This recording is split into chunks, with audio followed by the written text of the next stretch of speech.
إن الحمد لله نحمده ونستعينه ونستغفره ونعوذ بالله من شرور أنفسنا وسيئات أعمالنا من يهده الله فلا مضل له ومن يضلل فلا هادي له أشهد أن لا إله إلا الله وأشهد أن محمدا عبده ورسوله اللهم صل وسلم وبارك على نبينا محمد وعلى آله وصحبه ومن اتبع بهداه إلى يوم القيامة رب اشرح لي صدري ويسر لي أمري واحلل عقدة من لساني يفقه قولي.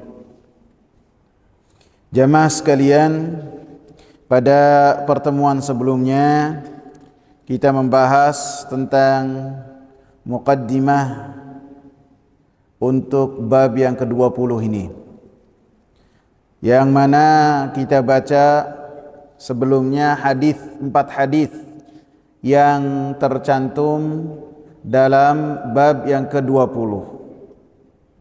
Kemudian kita pun menyebutkan bahwa yang dilarang yang berkaitan membangun di atas kubur memiliki dua gambaran, mencakup dua gambaran. Yang pertama, membangun di atas kuburan masjid, baik itu nanti kuburnya itu ada di dalamnya, di tengahnya atau di pojok, maka ini termasuk dari larangan membangun di atas kubur. Yang kedua adalah membangun kubah di atas kubur ataupun yang semisalnya, sehingga walaupun hal tersebut tidaklah termasuk kategori masjid, gambaran yang kedua ini, maka termasuk apa yang telah dilarang oleh syariat yang mulia ini. Karena Nabi SAW melarang yang gambarannya itu lebih sederhana daripada kubah di atas kuburan, yaitu ketika gundukan tanah kubur lebih banyak dan lebih tinggi dari kubur-kubur yang lainnya di pemakaman, maka Nabi SAW memerintahkan kepada Ali radhiyallahu anhu supaya meratakan serupa dengan kubur-kubur yang lainnya. Kemudian kita pun sudah membahas tentang larangan ataupun membacakan hadis-hadis yang berkaitan dengan larangan menjadikan kubur-kubur sebagai masjid. Dan 4 hadis yang kita bahas atau kita baca beredar semuanya, di antaranya berkisar di antara larangan menjadikan kubur-kubur sebagai masjid. Maka larangan menjadikan kubur-kubur sebagai masjid mencakup 5 gambaran. Yang pertama, seseorang sholat di atas gundukan kubur, maka dia sujud di atasnya, dia ruku di atasnya, dia tahiyat di atasnya, maka ini termasuk dari apa yang telah dilarang. Walaupun seperti dikatakan oleh Syekh Saleh As-Sindi, gambaran yang pertama ini bisa jadi kecil sekali terjadi. Yang kedua, dan ini yang sering terjadi, salat menghadap ke kubur. Seseorang ketika salat menjadikan kubur itu sebagai kiblatnya, maka ini pun termasuk dari menjadikan kubur sebagai masjid, seperti yang dikatakan oleh Amru ibn Dinar, seorang tabi'in, ketika beliau ditanya tentang salat di sisi kubur atau salat menghadap kubur, maka Amr ibn Dinar mengatakan, balaghana an Rasulillah sallallahu alaihi wasallam annahu la'ana man ittakhadha al-qubur masajid. telah sampai kepada kami dari Rasulullah sallallahu alaihi wasallam bahwasanya Rasulullah melaknat orang-orang yang menjadikan kubur itu sebagai masjid, sehingga pertanyaan yang ditujukan kepada Amr ibn Dinar, seseorang yang salat menghadap ke kubur ataupun di sisi kubur, dikategorikan oleh Amr ibn Dinar sebagai menjadikan kubur sebagai masjid. Lebih-lebih ada larangan yang khusus dari Nabi sallallahu alaihi wasallam, la tusallu ilal kubur, jangan kalian salat menghadap ke kubur. Dan kita pun telah menyebutkan hadis ataupun athar dari Umar bin Khattab ketika melihat Anas bin Malik salat menghadap ke kubur, dan Anas bin Malik ini ketika salat tidak mengetahui bahwasanya di hadapan dia itu kubur, maka langsung ditegur oleh Umar bin Khattab radhiyallahu anhu. Jadi kita kalau melihat ada orang salat salah bisa langsung menegurnya, bisa. Seakan-akan kita mengajak bicara kepada dia. Misalnya kita lihat ada orang ketika dia, karena Masjid Ali kan rata ya, Masjid Ali rata, tidak ada mihrab. Biasanya patokan mihrab itu, patokan kiblat itu apa mihrab. Tapi sekarang bisa ada jam, ada mimbar. Misalnya seorang masuk tidak melihat mimbar, kemudian sholatnya menghadap ke timur, ke kebalikan. Kita datang begitu melihat langsung kita tegur. Pak, sholatnya kebalik, itu timur. Balik ke arah sebaliknya. Maka orang yang sholat ini tidak harus membatalkan, bisa hanya dengan merubah menghadap ke arah barat dan menyempurnakan sholatnya, seperti yang terjadi kepada Anas radhiyallahu anhu ketika ditegur oleh Umar bin Khattab. Umar mengatakan al-qabra al-qabra, maka dikira oleh Anas apa al-qamar, al-qabra, awas kubur, kamu salat menghadap kubur, ditegur oleh Umar. Didengar oleh Anas apa? Qamar. Maka dia melihat ke atas. Langsung oleh Umar bin Khattab radhiyallahu anhu mengatakan kepada Anas, innama aqulul qabra, sesungguhnya saya mengatakan kubur, hati-hati sama kubur. La tusalli ilaih, jangan kamu salat menghadapnya. Maka Anas langsung merubah dan mengganti posisinya. Bisa dengan cara membatalkannya karena menghadap ke kubur, bisa juga dengan merubah posisinya. Kemudian gambaran yang ketiga, seseorang salat di kubur, artinya ketika menjadikan kubur itu sebagai masjid, ketika salatnya di kubur ataupun di pemakaman, baik itu di terasnya, di tempat jalannya, selama itu dinamakan pemakaman, maka tidak boleh untuk seseorang salat di tempat tersebut. Karena Rasulullah sallallahu alaihi wasallam melarang, al-ardu kulluha masajidu, kullul ardi masjidun. Semua tanah dan bumi itu bisa digunakan untuk salat.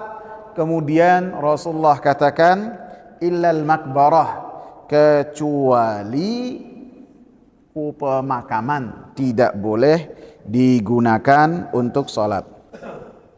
Yang keempat, yang dimaksud menjadikan kubur-kubur sebagai masjid, yaitu membangun masjid di atas kubur.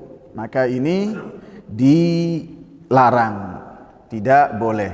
Ataupun yang kelima sebaliknya, seseorang meninggal dunia kemudian dimakamkan di masjid, maka di area mana saja dari masjid, baik itu di tempat parkir, baik itu nempel dengan pagar, ataupun dekat kamar mandi di bagian wudhu, atau lebih lagi di depan mihrab atau di mihrab, ataupun di bawah tempat sujud atau di tengah, atau selama itu bagian dari masjid, maka dilarang. Sehingga salat di 5 tempat ini tidak boleh. Rasulullah sallallahu alaihi wasallam katakan, ala fala tattakhidul qubura masajid fa inni anhaakum an dzalik. Maka janganlah kalian menjadikan kubur-kubur sebagai masjid. 5 gambaran tadi, 5 penjelasan tadi. Maka itu semuanya yang termasuk dari apa yang dikatakan oleh Nabi sallallahu alaihi wasallam. Fa inni anhaakum an dzalik, maka saya melarang kalian untuk menjadikan kubur-kubur tersebut sebagai masjid dan untuk kalian sholat di kubur atau di masjid yang ada kuburnya atau kubur yang kemudian dibangun di atasnya masjid. Maka siapa yang sholat di 5 tempat ini atau di 2 tempat yang terakhir, maka sholatnya mengandung di dalamnya larangan dari Nabi. Dan apabila Nabi sallallahu alaihi wasallam melarang dari satu hal, maka di dalamnya ada kerusakan, artinya sholatnya tidak diterima. Kemudian ada beberapa syubhat, yang syubhat tersebut dibawakan oleh orang-orang yang mereka membantah penjelasan dari para ulama yang berkaitan dengan menjadikan kubur sebagai masjid. Yang pertama, sebagian mengatakan bahwasanya larangan untuk sholat di pemakaman karena ditakutkan terkena hal-hal yang najis.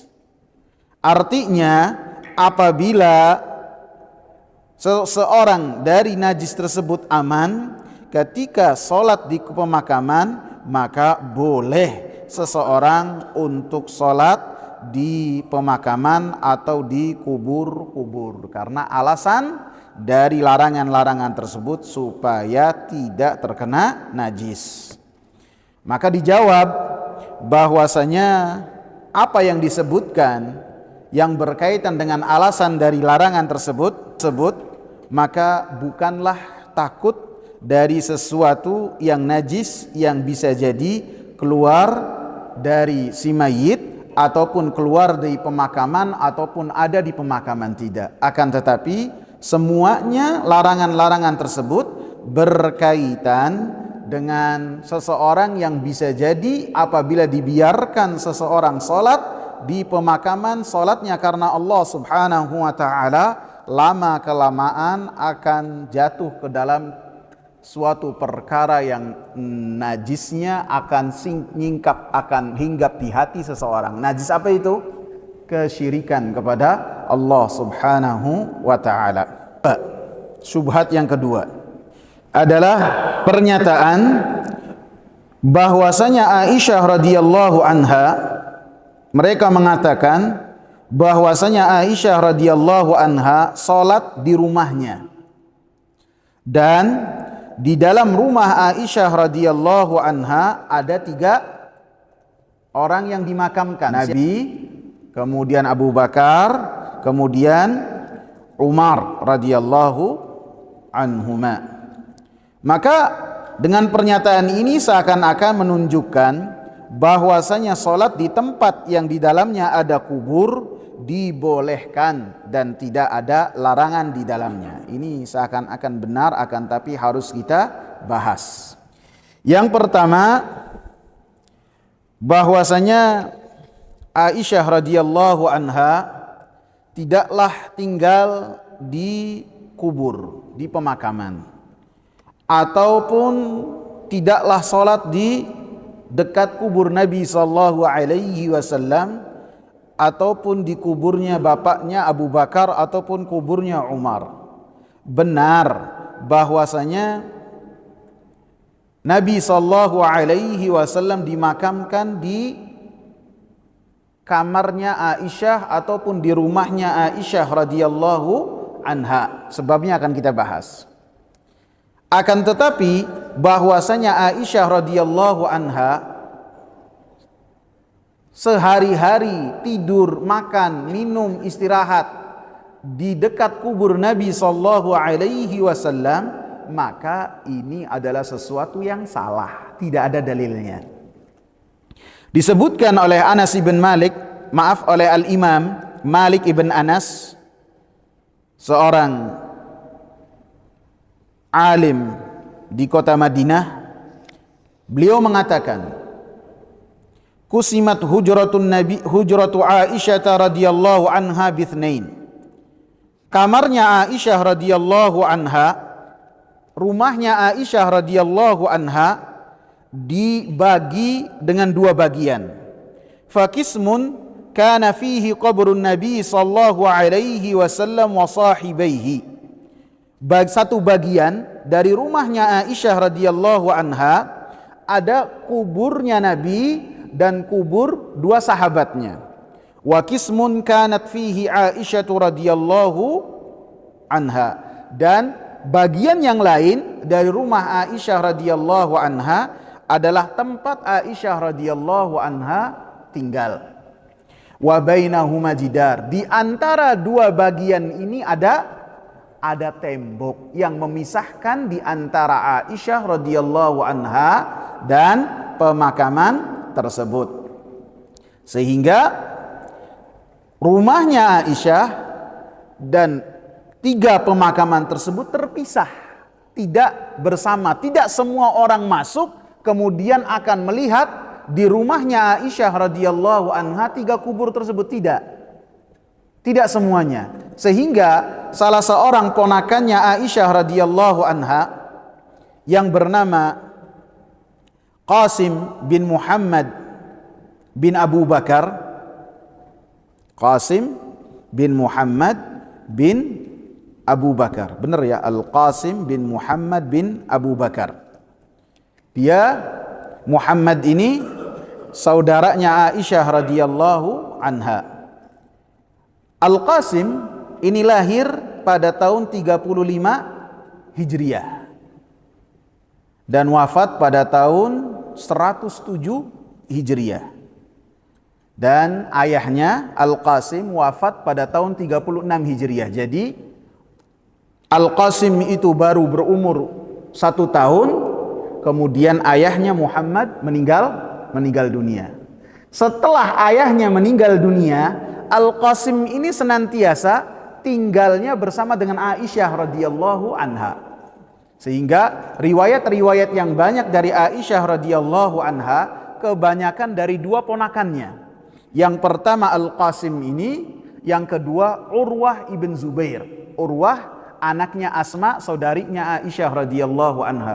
Dua-duanya meriwayatkan hadis yang sangat banyak dari Aisyah radhiyallahu anha, dan dua-duanya adalah 7 ulama besar di kota Madinah. Jadi di Madinah itu ada 7 ulama besar, dan ketujuh-tujuhnya adalah anak dari para sahabat, di antaranya dua ponakannya Aisyah radhiyallahu anha, Urwah dan Al-Qasim. Maka Al-Qasim ini pernah meminta kepada Aisyah radhiyallahu anha untuk ditunjukkan kepada Al-Qasim di mana kuburnya Nabi sallallahu alaihi wasallam. Allahu akbar. Menunjukkan apa? Menunjukkan Aisyah radhiyallahu anha hidupnya terpisah dari 3 pemakaman tersebut, tidak hidup berbarengan, tidak. Karena Al-Qasim ini senantiasa mengunjungi bibinya, bahkan senantiasa hidup bersama dengan bibinya. Akan tetapi dengan waktu yang lama dia hidup bersama dengan bibinya, dia tidak mengetahui di mana 3 kubur tersebut di mana. Sampai dia meminta kepada Aisyah radhiyallahu anha, di mana kubur Nabi sallallahu alaihi wasallam, maka ditunjukkanlah oleh Aisyah radhiyallahu anha di mana kubur Nabi sallallahu alaihi wasallam dan kedua sahabatnya, sehingga menunjukkan bahwasanya Aisyah radhiyallahu anha hidupnya tidak bersama dengan 3 kubur tersebut. Hidupnya menyendiri, ada tempat tersendiri. Sehingga disebutkan apabila Aisyah radhiyallahu anha masuk ke area 3 pemakaman ini, ketika yang dimakamkan Nabi dan Abu Bakar, maka Aisyah radhiyallahu anha masuk bolak-balik ke area tersebut tanpa menggunakan hijab. Akan tetapi setelah Umar bin Khattab radhiyallahu anhu dimakamkan di tempat tersebut, Aisyah radhiyallahu anha tidaklah masuk ke area tersebut kecuali mengenakan hijabnya dan jilbabnya, menutup auratnya, menunjukkan rasa malu yang sangat luar biasa. Jangankan dari yang hidup, dari yang telah meninggal dunia saja beliau malu, dan ini menunjukkan adab yang luar biasa. Jadi dari pertanyaan Qasim bin Muhammad, seorang alim besar di kota Madinah, kepada Aisyah radhiyallahu anha, menunjukkan kuburnya Nabi dan tempat tinggalnya Aisyah radhiyallahu anha terpisah. Karena apabila menjadi satu kesatuan, niscaya Al-Qasim ini tahu di mana kubur Nabi sallallahu alaihi wasallam. Karena setelah ayahnya wafat, maka Al-Qasim ini senantiasa hidupnya bersama dengan Aisyah radhiyallahu anha. Lebih-lebih beliau ini adalah ulama besar di kota Madinah. Ini faedah yang pertama, pelajaran yang pertama. Pelajaran yang kedua menunjukkan bahwasanya para salafus saleh, para sahabat, para tabi'in, mereka jarang sekali mendatangi kuburnya Nabi sallallahu alaihi wasallam dan kubur kedua sahabatnya. Bukan termasuk dari cara beribadah para sahabat dan para tabi'in, mereka duduk bersimpuh di kubur siapapun juga, termasuk kuburnya Nabi. Sehingga orang sekelas Al-Qasim, ulama besar, tidak mengetahui di mana kuburnya Nabi sallallahu alaihi wasallam. Artinya mereka apabila ingin berziarah, ziarah saja lewat, tidak langsung ke titik dari kubur tersebut kemudian berdiam diri, lebih-lebih beribadah, lebih-lebih membaca Al-Quran ataupun melakukan amalan-amalan tertentu. Tidak pernah, sehingga ini tidak pernah dilakukan oleh siapapun juga dari para tabi'in ataupun dari sahabat, yang mereka ketika melakukan itu semua menunjukkan perbuatan berdiam diri dan beribadah di sisi kubur bukanlah sesuatu yang diajarkan oleh Nabi sallallahu alaihi wasallam. Dengan apa yang ditanyakan oleh Al-Qasim ini menunjukkan bahwasanya para sahabat dan para tabi'in tidaklah berlebih-lebihan kepada kuburnya Nabi sallallahu alaihi wasallam. Mereka menjaga supaya kaum muslimin tidak melakukan sesuatu yang tidak pernah diajarkan oleh Nabi sallallahu alaihi wasallam. Mereka tidak pernah bersimpuh ataupun berdiam diri atau beribadah khusus di tempat-tempat tersebut. Mau bersalawat, salawat di mana saja sampai, sehingga ketika Ali Zainal Abidin kalau tidak salah ataupun Al-Hasan ibn Ali melihat ada seseorang yang berdiam diri di kuburnya Nabi sallallahu alaihi wasallam di pojokan, kemudian dia melakukan salawat, maka kata Al-Hasan ibn Ali, tidaklah engkau dengan orang yang ada di timur ataupun di barat, yaitu Andalus, maksudnya di barat Andalus, kecuali adalah sesuatu yang sama ketika bersalawat kepada Nabi sallallahu alaihi wasallam. Salawat yang disampaikan oleh orang yang jauh di Andalus, di Eropa pun akan sampai sebagaimana ketika kita berada di kota Madinah. Tidak harus berada di depan kuburnya Nabi sallallahu alaihi wasallam. Kerancuan yang kedua, syubhat yang kedua. Sebagian orang ketika kita membahas tentang tidak bolehnya salat di masjid yang ada kuburnya, ataupun larangan menjadikan kubur-kubur sebagai masjid tempat sholat, sebagian mengatakan dengan bahwasanya kuburnya Nabi sallallahu alaihi wasallam berada di dalam masjid.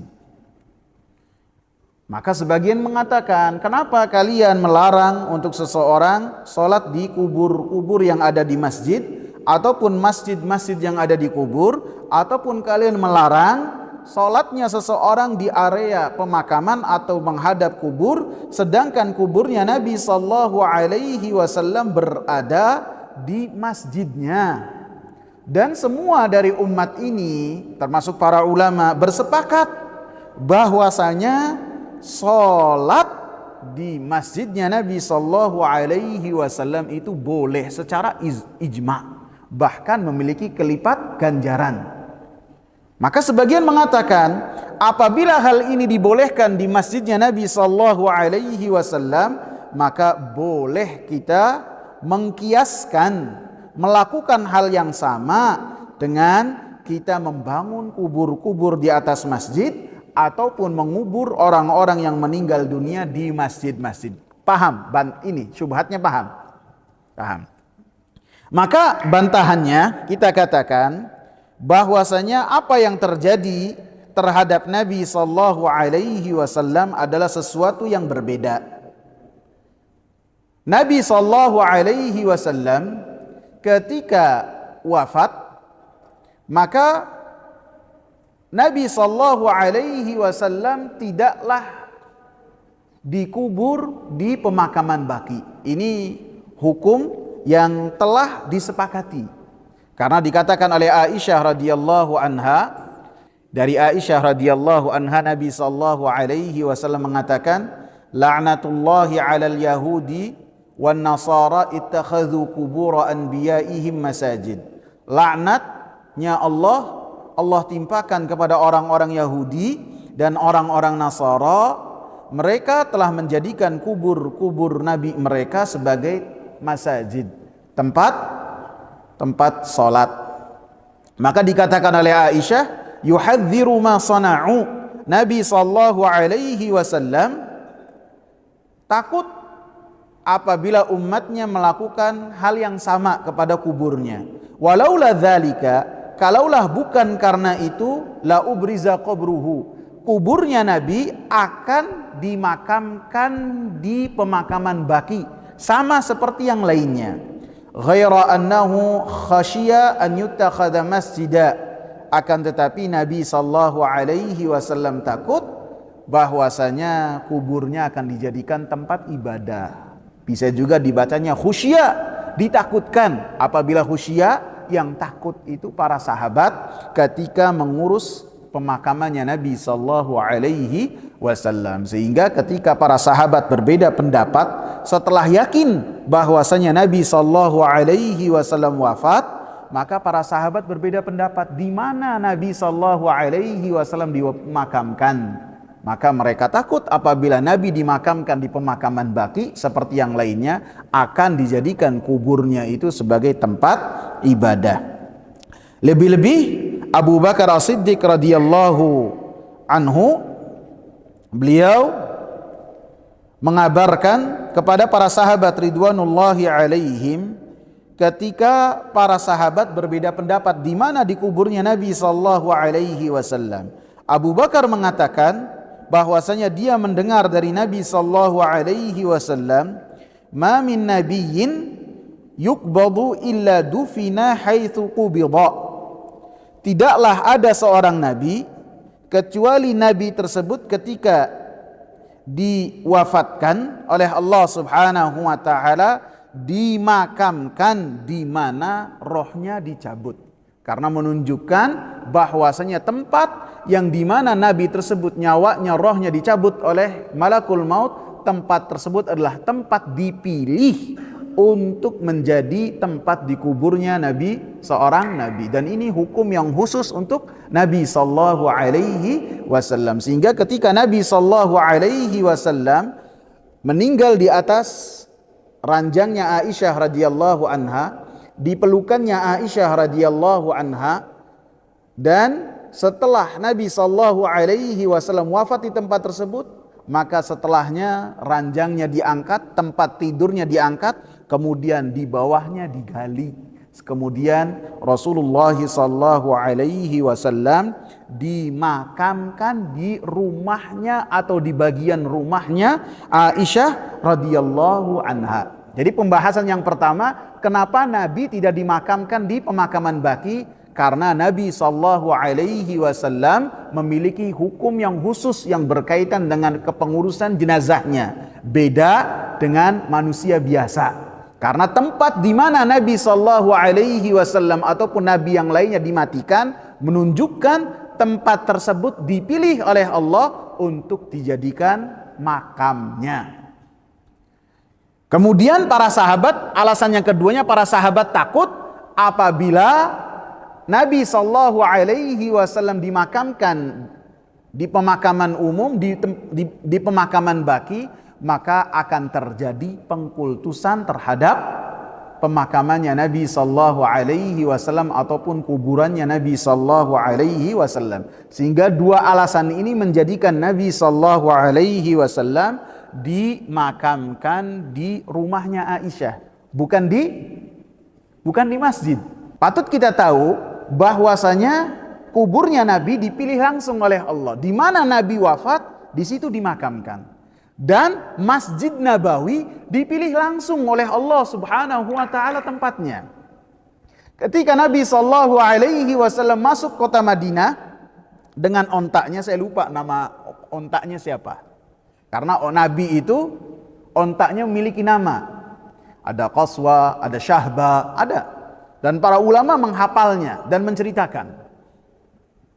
Begitu sampai di kota Madinah, penduduk kota Madinah menyambut Nabi dan berusaha menjadikan Nabi itu singgah di rumah mereka. Kata Nabi, "Utrukuha, khalluha fa innaha ma'murah." Kalian tinggalkan, diam. Jangan ada yang menarik ontak saya. Karena ontak saya diperintah oleh Allah Subhanahu wa taala di mana berhenti. Terus berjalan sampai berhenti di tanah lapang kosong, kemudian berhenti di situ, yang kemudian tempat itulah yang kemudian dijadikan dan dibangun di atasnya masjid. Jadi masjid ini, Masjid Nabawi ini dipilih langsung oleh Allah. Sebagaimana kubur itu langsung dipilih oleh Allah Subhanahu wa taala. Dua-duanya tidak satu kesatuan, tidak, berbeda. Kuburnya Nabi sallallahu alaihi wasallam itu berada di luar dari Masjid Nabawi di bagian timur. Dan rumah-rumah istrinya Nabi sallallahu alaihi wasallam di bagian timur dari Masjid Nabawi. Kemudian terjadi perluasan di zamannya Umar, di zamannya Utsman. Maka perluasan yang terjadi di Masjid Nabawi itu selain dari arah timur, semuanya ke barat. Jadi ke samping ya, tidak ke kiri, karena ke kiri ini akan berbenturan dengan rumahnya Aisyah, dan pada saat itu masih ada rumah-rumahnya istri-istrinya Nabi sallallahu alaihi wasallam, dan oleh para sahabat dibiarkan sampai terjadi pada zamannya Khalifah ke-6 dari Bani Umayyah yang bernama Walid ibn Abdul Malik. Dia ini lahir pada tahun 46 dan wafat pada tahun 96. Jadi wafat usia masih muda, 50 tahun. Dan dia menjabat sebagai khalifah yang ke-6 di Bani Umayyah itu selama 10 tahun. Disebutkan obsesi dia itu pembangunan. Jadi khalifah ini Walid ibn Abdul Malik, wa kanat nahmatuhu fil bina. Obsesi dia itu dalam pembangunan.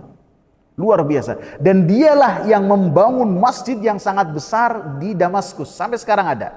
Masjid Jami Umawi. Sampai sekarang ada. Dia yang bangun. Dan pembangunannya luar biasa. Luar biasa. Setelah dia membangun Masjid Bani Umawi di Damaskus, terpikir oleh dia untuk memperlebar dan membangun supaya lebih bagus lagi dari Masjid Nabawi.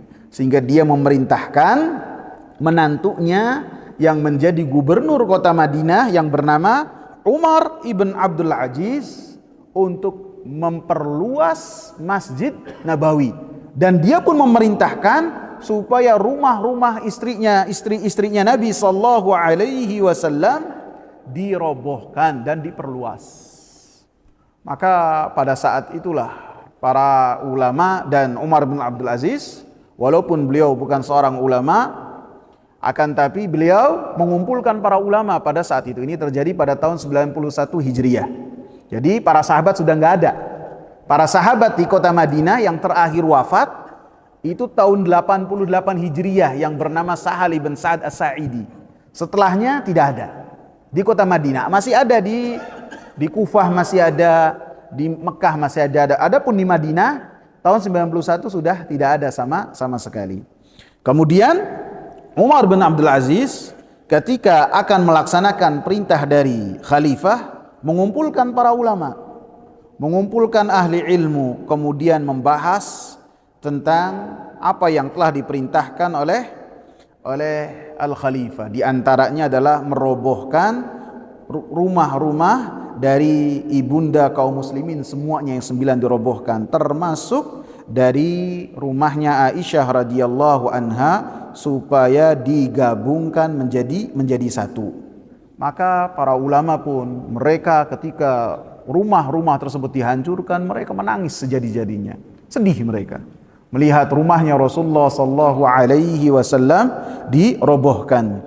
Dan kemudian setelahnya mereka melihat kuburnya Nabi sallallahu alaihi wasallam dimasukkan ke dalam area masjid perluasan, dan hanya di zaman itulah terjadi perluasan sehingga menjadikan kubur Nabi sallallahu alaihi wasallam bagian dari masjid. Akan tetapi Umar bin Abdul Aziz ini mengumpulkan para ulama dan berusaha untuk supaya orang-orang itu tidak sholat menghadap ke kuburnya Nabi sallallahu alaihi wasallam. Patut kita ketahui bahwasanya tempat di mana di belakang dari kuburnya Nabi sallallahu alaihi wasallam tidaklah ada orang sholat di tempat tersebut kecuali 200 tahun sebelum zaman ini, 170 tahun. Hanya pada tahun 1855 baru dibangun bagian belakang dari Nabi sallallahu alaihi wasallam. Sebelumnya bagian tersebut tidak ada yang menjadikannya sebagai tempat sholat. Betul dijadikan sebagai area masjid, akan tetapi bagian belakang dari kuburnya Nabi sallallahu alaihi wasallam tidak ada orang yang sholat, tidak dijadikan sebagai tempat sholat, akan tapi dianggap sebagai al-balad. Al-balad itu pada zaman itu istilah untuk orang-orang yang hanya melaksanakan sholat jenazah. Jenazah taruh situ kemudian sholat. Adapun untuk sholat 5 waktu, sholat tarawih dan sholat lainnya, tidak ada yang sholat di tempat tersebut kecuali setelah ada renovasi besar pada zaman dinasti Umayyah. Dinasti Umayyah, dinasti Utsmaniyah. Utsmaniyin yang ada di Turki pada tahun 1855 baru ada tempat sholat di tempat tersebut. Walaupun demikian, Umar bin Abdul Aziz telah berusaha dengan mengumpulkan perkataan dan saran dari para ulama di kota Madinah supaya orang-orang yang sholat itu apabila mereka sholatnya di belakang tidak menghadap ke kuburnya Nabi sallallahu alaihi wasallam. Di antaranya adalah dengan menjadikan tiang yang tiangnya itu bersilang menjadi 5. Saya nggak tahu nih gambaran bersilang menjadi 5 itu seperti apa. Jadi sehingga orang yang menghadap ke kuburnya Nabi seakan-akan tidak akan menghadap ke kuburnya Nabi sallallahu alaihi wasallam. Sehingga oleh para ulama dan oleh Umar bin Abdul Aziz pada saat itu tidak dijadikan persegi 4 supaya tidak menyerupai Ka'bah. Jangan sampai nanti dengan dijadikan seperti Ka'bah, maka suatu ketika orang-orang akan mereka tawaf di kubur tersebut, sehingga ada tiang yang tiangnya itu disilang-silang menjadi 5, sehingga orang yang menghadap ke kubur tersebut tidak akan sholat menghadap kepada kuburnya Nabi sallallahu alaihi wasallam. Yang terhalang juga dengan tiang 5 tiang yang bersilang menjadi 5. Yang ketiga ada penghalang juga berupa tembok yang temboknya itu dari besi yang sangat kuat, yang pernah diletakkan tembok besi tersebut oleh seorang raja di zamannya Qabtai pada tahun 886. Sampai sekarang besinya masih ada. Pada tahun 886 Hijri sampai sekarang masih ada. Maka orang yang sholat menghadap ke tempat tersebut maka tidak akan menghadap ke kuburnya Nabi sallallahu alaihi wasallam karena terhalang dengan berbagai penghalang. Sehingga apa yang terjadi ini persis seperti apa yang dikatakan oleh Al-Imam Ibnul Qayyim Al-Jauziyah dalam Nuniyahnya. Dia mengatakan, wada'a bi an la yuj'al al-qabru alladhi qad dhammahu wathanan min al-awthani. Nabi sallallahu alaihi wasallam telah berdoa supaya kuburnya tidak dijadikan sebagai berhala dari sesembahan-sesembahan. Fa ajaba rabbul alamin du'aahu, maka Allah subhanahu wa ta'ala memberikan ijabah terhadap doanya Nabi sallallahu alaihi wasallam. Wa ahatahu bi thalathatil judrani, maka kuburnya Nabi ditutupi dengan 3 tembok yang sangat kokoh, di antaranya yang dibangun oleh Umar ibn Abdul Aziz dengan tembok yang bersilang 5 tersebut. Dan ketika renovasi besar yang dilakukan oleh Umar bin Abdul Aziz ini sampai berlangsung selama 3 tahun. Jadi dari tahun 91, 92 dan 93, dan itu terjadi bukanlah di zaman sahabat. Jadi patut bisa kita simpulkan bahwasanya kuburnya Nabi sallallahu alaihi wasallam tidaklah berada di masjidnya, tidak. Akan tetapi berada di rumahnya Aisyah radhiyallahu anha. Dan rumahnya Aisyah radhiyallahu anha patut kita yakini bukanlah bagian dari masjid, akan tetapi terbawa masuk ke dalam masjid seperti yang sudah kita sebutkan, kemudian diberikan penghalang-penghalang yang sangat kuat lagi kokoh.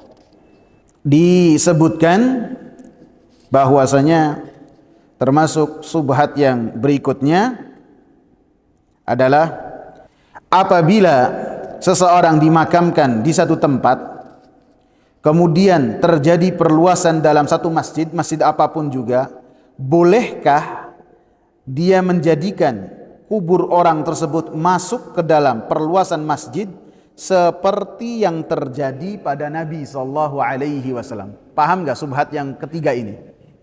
Jadi mengambil dari apa yang terjadi pada zaman Nabi sallallahu alaihi wasallam.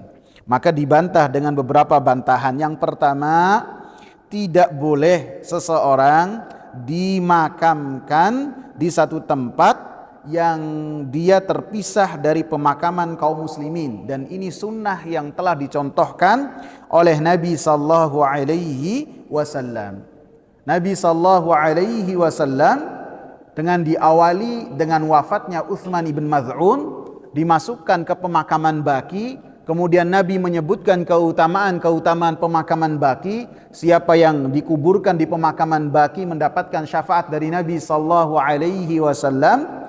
Maka setelahnya kaum muslimin apabila ada yang wafat dari zaman Nabi sallallahu alaihi wasallam dimakamkan di pemakaman. Sehingga ini menunjukkan bahwasanya siapa yang wafat maka dimakamkan bersama dengan kaum muslimin. Jangan sampai karena tanahnya banyak, kemudian bagian belakang dari rumahnya masih lebar, masih luas, belum ada bangunan, kemudian dimakamkan di area pelataran rumahnya.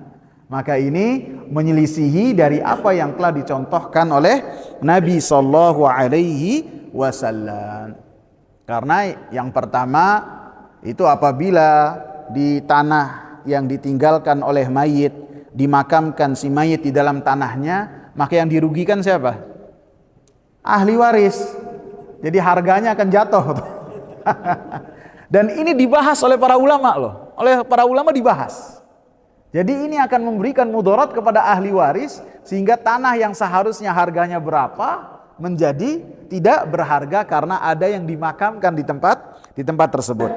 Adapun yang terjadi pada Nabi sallallahu alaihi wasallam, Nabi sallallahu alaihi wasallam terpisah dari pemakaman kaum muslimin karena 2 hal yang tadi kita sebutkan. Karena para sahabat takut pemakaman beliau akan dikultuskan.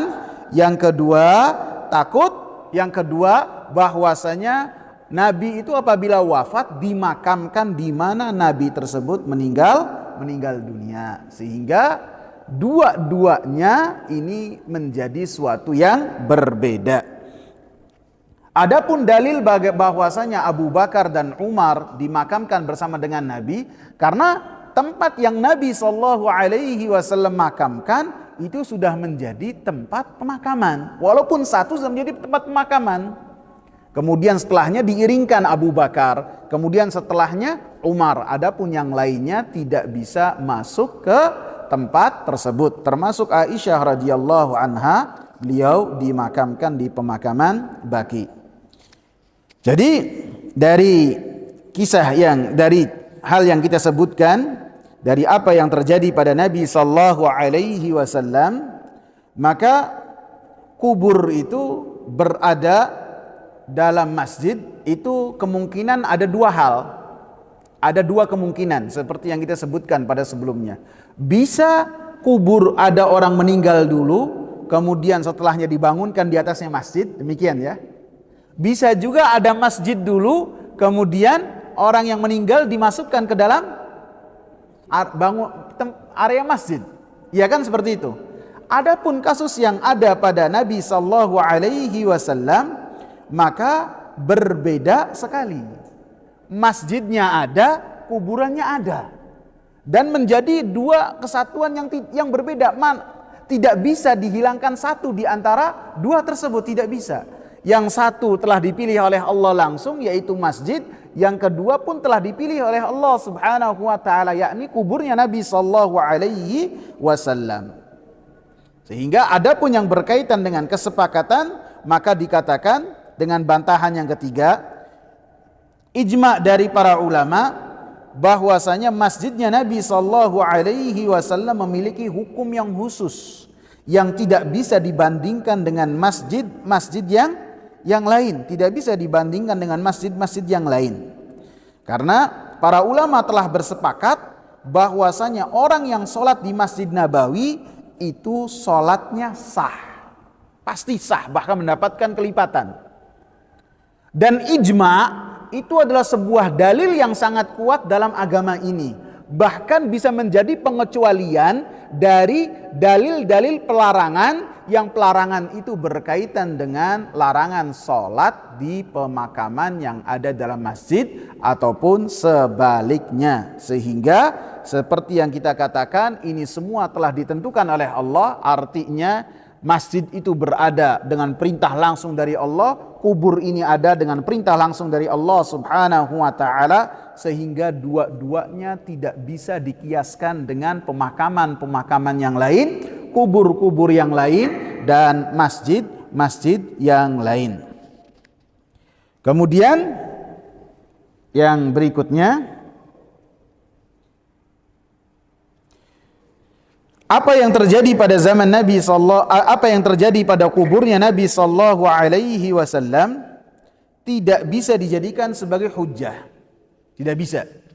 Karena yang pertama ada larangan-larangan ada larangan-larangan secara langsung dari lisan Nabi sallallahu alaihi wasallam, bahwasanya Nabi sallallahu alaihi wasallam melarang menjadikan kubur sebagai tempat ibadah dengan 5 penjelasan yang sudah kita bahas. Dan ini larangannya langsung. Dan Nabi sallallahu alaihi wasallam tidak pernah menguburkan siapapun itu di Masjid Nabawi, tidak pernah. Ataupun Masjid Quba, karena pada saat itu cuma ada 2 masjid, tidak ada. Khadijah wafat di Mekah, ataupun anaknya Ibrahim wafat, tidak dikuburkan di masjid, tidak, di Baqi. Siapa lagi? Banyak orang-orang yang disayangi oleh Nabi sallallahu alaihi wasallam. Mereka semua dimakamkan di pemakaman Baqi. Adapun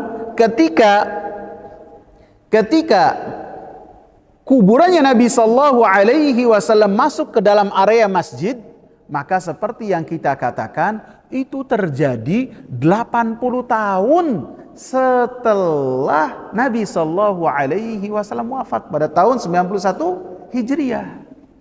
Jadi 80 tahun. Kenapa kita berdalil dengan suatu kejadian yang Nabi sallallahu alaihi wasallam melarang secara lisan, secara perbuatan, kemudian ketika terjadi 80 tahun kemudian yang tidak ada sahabat pun yang ada pada saat itu di kota Madinah, bahkan para ulama di kota Madinah menolaknya, akan tetapi karena kekuatan dari pemerintah yang berkuasa pada saat itu memerintahkan supaya rumah-rumahnya Nabi dirobohkan dan dimasukkan ke dalam perluasan Masjid Nabawi, maka sudah tidak bisa lagi untuk menghadapi tentara yang sangat banyak, sudah pasrah. Ada kemaslahatan yang lebih besar, keamanan harus menjadi prioritas utama, sehingga para ulama memberikan saran-saran kepada Umar bin Abdul Aziz sebagai gubernur pada saat itu untuk mensiasati dengan saran-saran mereka. Dan Umar bin Abdul Aziz setelahnya tidak pernah lagi, ketika beliau pulang, setelah itu beliau pulang ke negeri Syam, ke Damaskus, berhenti menjadi gubernur, tinggal di Damaskus, dan beliau ini terkenal dengan kekayaannya yang luar biasa dan jabatannya besar karena Al-Walid ini adalah mertua dia.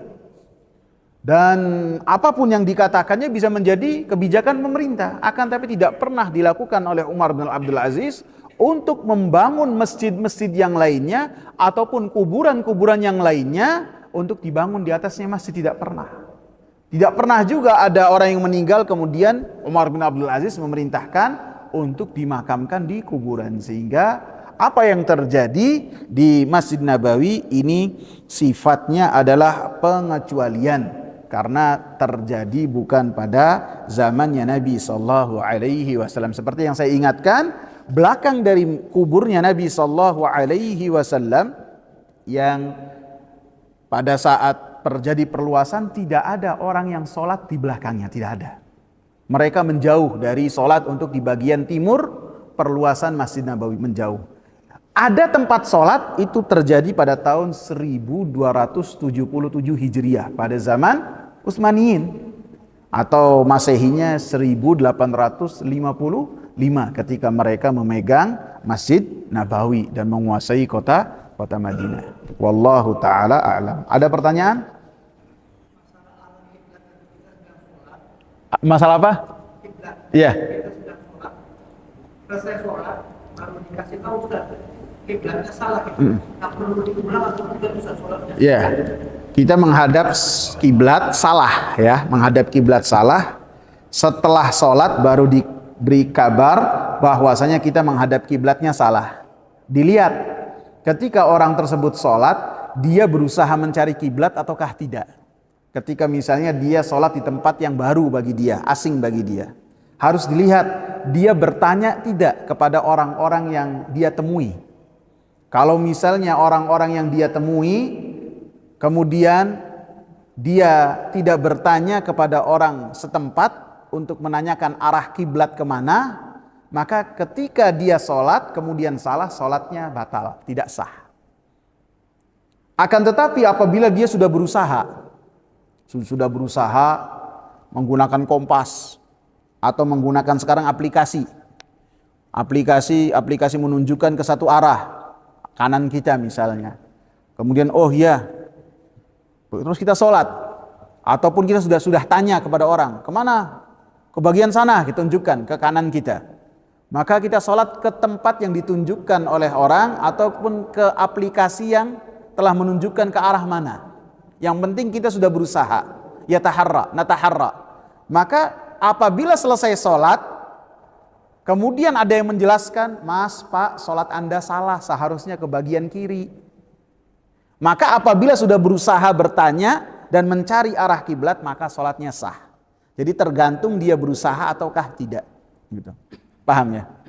Pak ini, Sohib. Misalnya sudah terlanjur dan area kuburan dekat dengan masjid. Untuk sholat dilarang ya Ustaz ya. Yeah. Kalau untuk misalnya baca Quran saja atau untuk taklim saja gimana kan? Kalau taklim saya nggak tahu ya. Tapi kalau baca Quran, yang paling afdol baca Quran itu di rumah ya, baca Quran, salat sunnah itu di. Nah, maksudnya misalnya masjid sudah ada, tapi di areanya itu ada kuburannya, kan sudah jelas dalil itu nggak boleh sholat di situ. Kalau misalnya untuk baca Quran saja, gimana? Kalau pendapat saya dihindari, takutnya ada pengagungan dari hati bahwasanya tempat tersebut lebih menonjol, lebih utama dari yang lain, dihindari lebih baik. Bisa ngajinya di Masjid Ali, baca Al-Quran di Masjid Ali. Ya silakan antum ya. Kalau sholat jenazah yang biasanya ketinggalan biasanya sholatnya di tempat-tempat apakah itu dibolehkan? Dibolehkan. Kalau sholat jenazah itu beda. Yang dilarang itu sholat yang ada ruku dan ada sujud. Adapun sholat jenazah ini lebih spesifik yang berkaitan dengan kita mendoakan supaya si jenazah ini mendapatkan rahmat dan ampunan dari Allah Subhanahu wa taala. Seperti yang sudah kita bahas kemarin, bahkan sholat di pemakaman pun boleh untuk sholat jenazah karena telah dicontohkan oleh Nabi sallallahu alaihi wasallam. Cukup ya? Ya, silakan. Uldun. Ya. Di dalam masjid ada kesyirikan. Kegiatan syirik ya kita tinggalkan. Kita tinggalkan karena hati kita itu lemah. Takutnya dari yang pertama kita melihatnya menolak, akhirnya kita familiar dengan kesyirikan tersebut. Biasa-biasa saja. Padahal kita itu kalau melihat sesuatu yang mungkar kita harus merubahnya. Ini yang tadinya hatinya menolak karena biasa, kemudian jadi seakan-akan membenarkan. Ditakutkan setelah membenarkan malah nantinya kangen. Kok nggak ada, biasanya saya lihat kok sekarang tidak dilihat. Takutnya demikian, maka ditinggalkan lebih baik. Subhanakallahumma bihamdika asyhadu an la ilaha illa anta astaghfiruka wa atubu ilaik.